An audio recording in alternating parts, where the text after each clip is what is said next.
And as they led him away, they seized one Simon of Cyrene, who was coming in from the country, and laid him on the cross to carry it behind Jesus. And there followed him a great multitude of the people, and of women who were mourning and lamenting for him. But turning to them, Jesus said, Daughters of Jerusalem, do not weep for me, but weep for yourselves and for your children. For behold, the days are coming when they will say, Blessed are the barren, and the wombs that never bore, and the breasts that never nursed.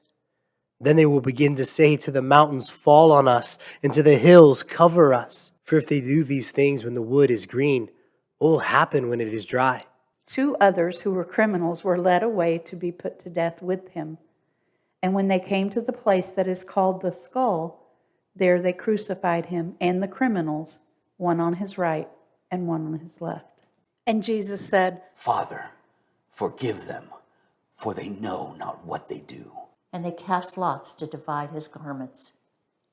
And the people stood by watching, but the rulers scoffed at him, saying, He saved others. Let him save himself, if he is the Christ of God, his chosen one. The soldiers also mocked him, coming up and offering him sour wine, and saying, If you are the king of the Jews, save yourself.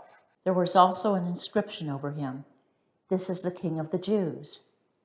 One of the criminals who were hanged railed at him, saying, Are you not the Christ?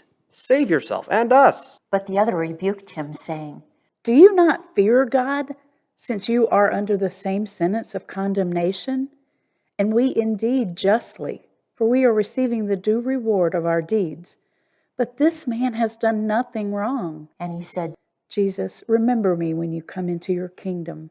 And he said to him, Truly, I say to you, today you will be with me in paradise. It was now about the 6th hour, and there was darkness over the whole land until the 9th hour, while the sunlights failed, and the curtain of the temple was torn in two.